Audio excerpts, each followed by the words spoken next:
Hey, tú no lo presento.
স্বাধীনতার পরবর্তী সময় থেকেও সেই মৌলবাদ সন্ত্রাস, সেই স্বাধীনতা বিরোধী চক্র থেমে থাকেনি।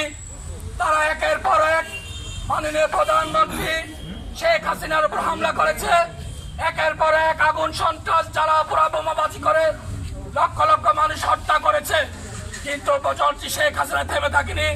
জনটি শেখ হাসিনার পাশে 16 কোটি বাঙালি ছিল, অতীতে ছিল, বর্তমান আছে, ভবিষ্যতেও থাকবে। আপনারা জানেন যখন একের পর এক মাস্টার প্ল্যান ব্যর্থ হয়েছিল, এখন তারা এসেছে ধর্মীয় ভাবে উস্কানি দিয়ে বাংলাদেশে একটি গৃহযুদ্ধ লাগানোর জন্য। কিন্তু তারা ভুলে গিয়েছে বাঙালি জাতি এত অবস্থায় 1971 সালে নিরস্ত্র বাঙালি সেই পাকিস্তানি সশস্ত্র অস্ত্রধারী হানাদার বাহিনীর সাথে যুদ্ধ করে বাঙালি নিরস্ত্র বাঙালি সেদিন মহান মুক্তিযুদ্ধ জয় হয়েছে। এই বাঙালি এত অবস্থায় যারা ইসলামের কথা বলে, ইসলামের ভুল ব্যাখ্যা দিয়ে এই বাংলাদেশে একটি গৃহযুদ্ধ লাগানোর চেষ্টা করছেন। আপনাদেরকে হুঁশিয়ার করে দিয়ে বলে দিতে চাই, রাজপথে রয়েছে সংগ্রামী নেতৃবৃন্দ। আপনারা জানেন বর্তমানে কিছু তথাকথিত ব্যক্তিরা, আমি আলেম তাদের বলবো না, আমি তাদেরকে তথাকথিত ব্যক্তি বলবো। আপনারা জানেন কিছু থেকে কিছু হলে বয়কটের কথা বলে, কিছু থেকে কিছু বললেই তারা ফেসবুকে নোংরামি করে। আপনারা জানেন কিছুদিন আগে আমাদের জাতীয় দলের প্লেয়ার সাকিবুল হাসানের একটি বিষয়, যেটি সে লাইভে এসেও সে স্বীকার করেছে যে সে কোন দল করেনি, তারপরে তাকে বয়কট। এভাবে যারা ভালো ভালো মানুষ সুনামধন্য ব্যক্তি রয়েছেন তাদের বিরুদ্ধে তারা মাস্টার প্ল্যান করে তার সুনাম নষ্ট করছে।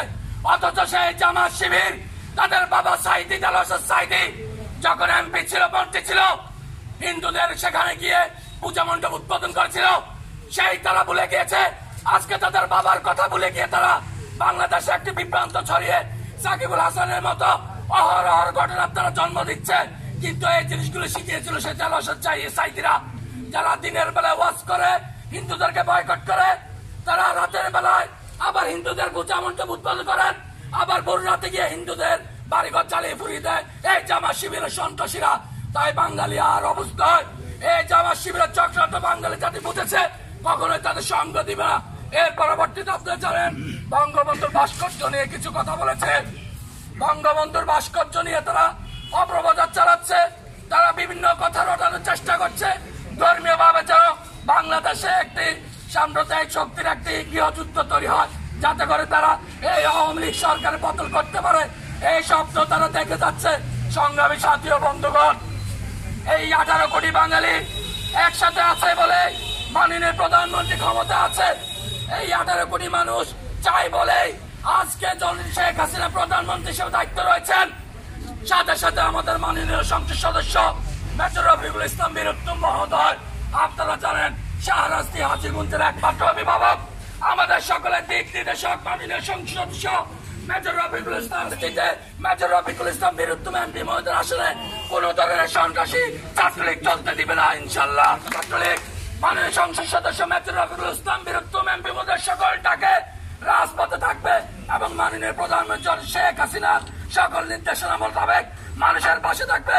মানুষের জানমালের ক্ষয় যেন কোনো ইসলামের নামে, আমাদের শান্তির ধর্মে ইসলামের নামে যারা ধ্বংসলীলা চাপাচ্ছে, বোমাবাজি করছে, তারা কোন ধরনের যেন আমাদের জনগণকে বিভ্রান্ত করতে না পারে, সেজন্য রাজপথে থাকবো ইনশাল্লাহ। সংগ্রামী সাথী